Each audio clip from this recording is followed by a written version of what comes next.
Imagine understanding the precise moment someone becomes instantly drawn to you, or why you feel that inexplicable pull towards a stranger.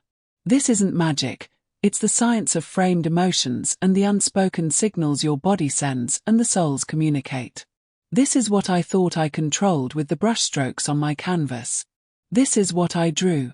Until her. The air in the gallery was cool, crisp, and smelled of linen canvas and faint citrus cleaner. It was my sanctuary, this white-walled space, a world away from the tastefully beige, silent rooms of my home. I, Elara, 34, curator and occasional painter of safe, sun-dappled landscapes, stood before a canvas that felt like a scream. It was titled Undertow. A chaotic, beautiful frenzy of deep blues and violent purples, with a single, defiant streak of gold breaking through.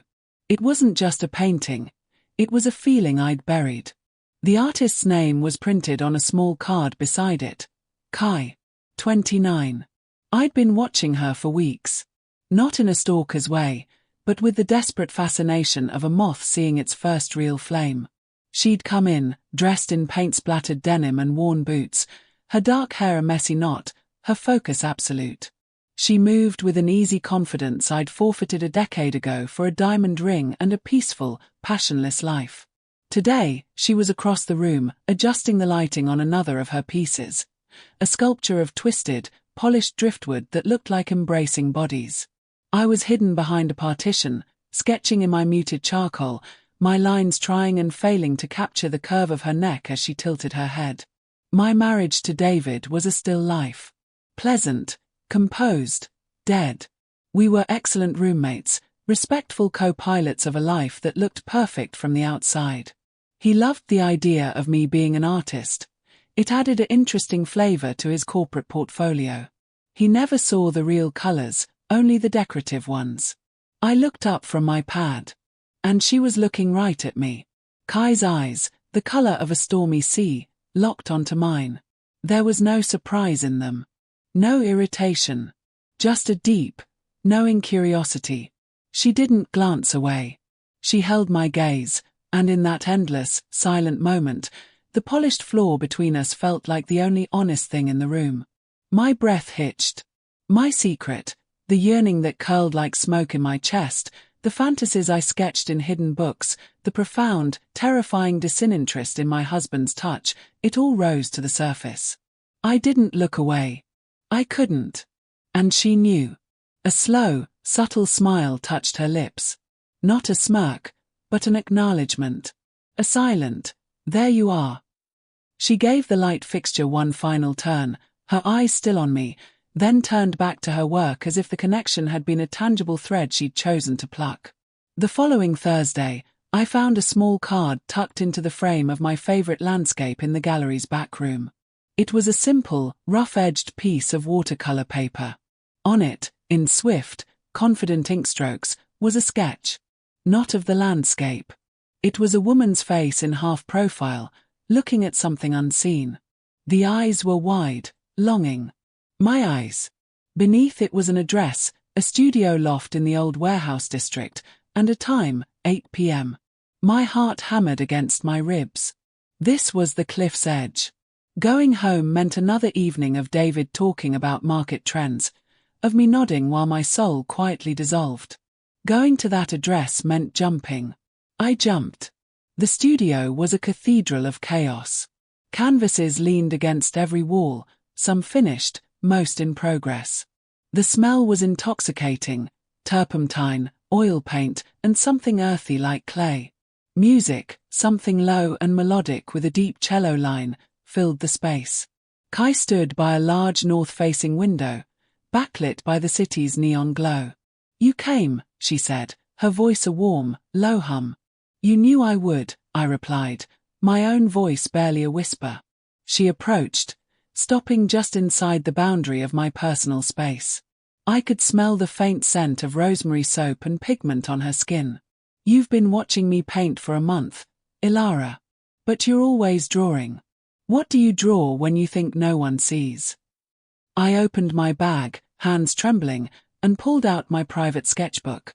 I handed it to her, a surrender. She took it, her fingers brushing mine, a spark that traveled straight to my core. She flipped through pages filled with quick studies. Her hands, the slope of her shoulders, the intense focus on her face. And then, the more recent ones, bolder, more intimate. Her imagined lips, the curve of her waist, two abstract figures tangled in lines that spoke of desire, not just form. She closed the book slowly. "These are alive," she said. "Unlike the things you hang on the gallery walls." "Those are what I'm supposed to paint," I confessed, the truth tumbling out. "This, what I feel when I see you, this is what I've been hiding." "Why?" she asked, stepping closer, her stormy eyes searching mine. "Because I made choices. A life. It's quiet." "Quiet," she repeated, as if tasting the word. "It sounds like a slow death." Her hand came up, hovering near my cheek. "A question. May I?" I nodded, a tear escaping down the very path her thumb gently traced away. "Your secret isn't a secret to me," she whispered. "It's a language. And I've been reading it in every look, every hesitant line in your book." Her touch was my undoing. The last of my resistance crumbled. I leaned into her hand, and she closed the final, breathless distance between us. The first kiss was not a collision, but a homecoming. It was soft, a question and an answer all at once. Her lips were softer than I'd dreamed, tasting of mint and red wine. My hands, once frozen, came up to tangle in her hair, pulling her closer. The world, the gallery, my house, my name, fell away. There was only the warmth of her mouth, the solidity of her body against mine, the low sound of pleasure she made in her throat. It deepened, fueled by a year of silent wanting. My back met the cool plaster of the wall, her body pressing against me, a perfect, thrilling pressure. Her hands mapped my spine through my silk blouse, learning me. I gasped against her lips, and she took the opportunity to taste me more deeply, her tongue sliding against mine. It was art and hunger, tenderness and a raw need that mirrored my own. Later, in the dim light of her loft, boundaries were drawn not by fear, but by mutual, breathless consent. We stood by her bed, a mess of linen and wool blankets.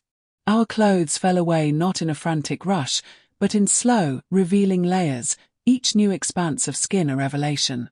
"Tell me what you want," she murmured against my shoulder, her lips burning my skin.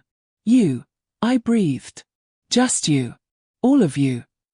We sank onto the bed, and the world narrowed to touch, scent, and sound. Her mouth was everywhere, a hot trail from my jaw down my neck, pausing to pay worship to the frantic pulse at my throat, then lower. Her hands, those artist hands, were both firm and infinitely gentle.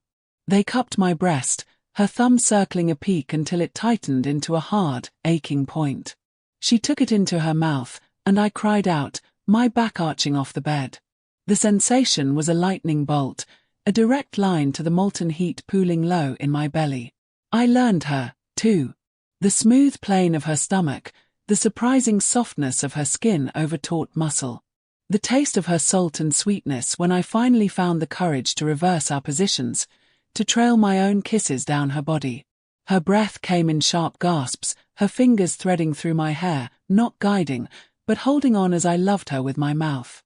Her hips rose to meet me, and the sound she made, raw, unfiltered, beautiful, were the most exquisite music I'd ever heard. And later still, tangled together, sated and trembling, she looked at me.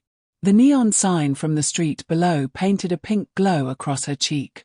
She traced the outline of my lips. "You're not a secret anymore," she said. I shook my head, a profound peace settling over me. "No, I'm not." For the first time in a decade, the colors inside me, the violent purples, the defiant golds, the deep, true blues, had a name. They were real. They were hers. And as I lay in her arms, watching the dawn begin to bleed its own palette into the sky, I knew the quiet life was over.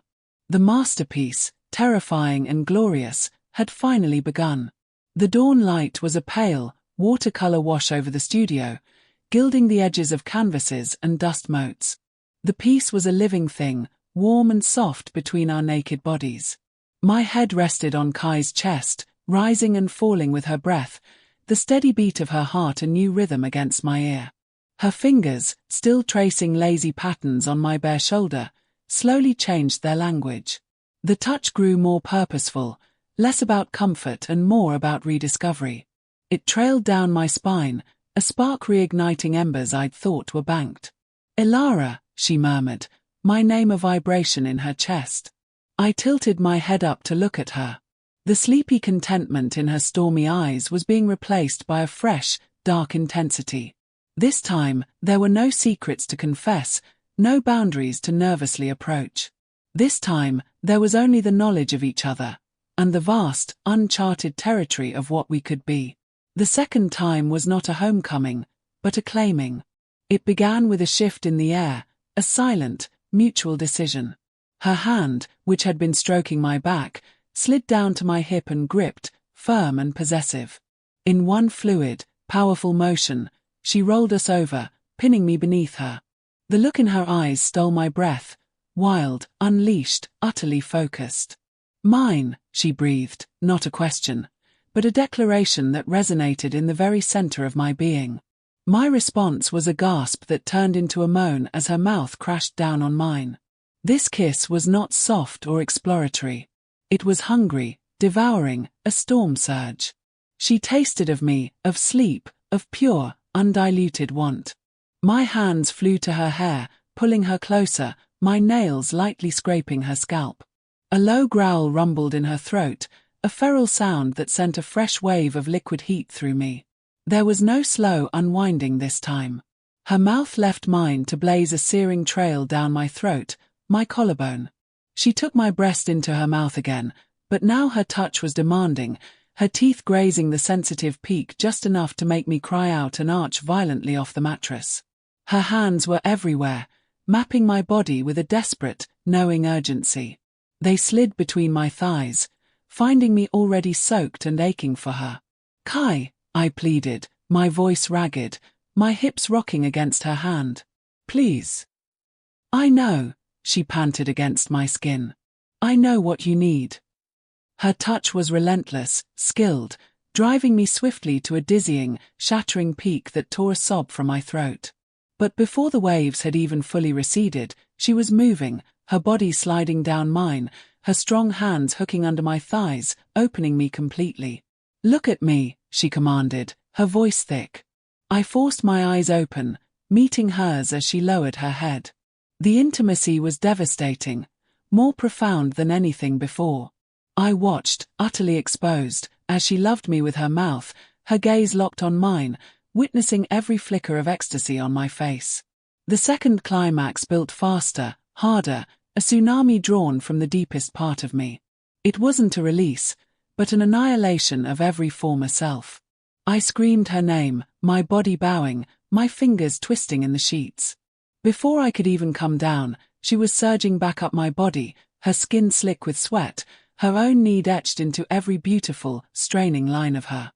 She kissed me, letting me taste my own essence on her lips. I wrapped my legs around her waist, pulling her core tightly against mine. "Now you," I whispered, my voice broken. The friction was exquisite, maddening. We moved together in a frantic, perfect sync, skin sliding against slick skin, neither of us leading, both of us lost in the primal rhythm. Her forehead pressed against mine, our breaths mingling in desperate pants. Her eyes were squeezed shut, her beautiful face a mask of concentrated pleasure. "Elara." She gasped. "Yes," I begged. "Let go. Let go for me." With a raw, guttural cry that was the most beautiful sound I'd ever heard, she shattered. I felt the tremors rip through her, and the sensation, the sheer intimacy of feeling her fall apart against me, triggered my own third, deep, rolling climax, a resonant echo of hers that left us both trembling and breathless. We collapsed in a heap of tangled limbs, slick and spent. The silence was filled with the sound of our ragged breathing and the distant hum of the waking city. No watercolor dawn now. The light was bold, golden, and full. She shifted, gathering me against her, my back to her front, her arm a secure band across my stomach. Her lips found the sensitive spot behind my ear. That, she whispered, her voice hoarse and filled with awe, was a masterpiece. A laugh, pure and bright, bubbled out of me. It was the laugh of a woman unchained. I turned in her arms to face her, to kiss her swollen, perfect lips once, softly. It's just the first draft, I said, seeing our future, wild, messy, gloriously colorful, unfolding in her eyes. The quiet life was not just over. It was ashes. And from those ashes, we would paint a world entirely our own.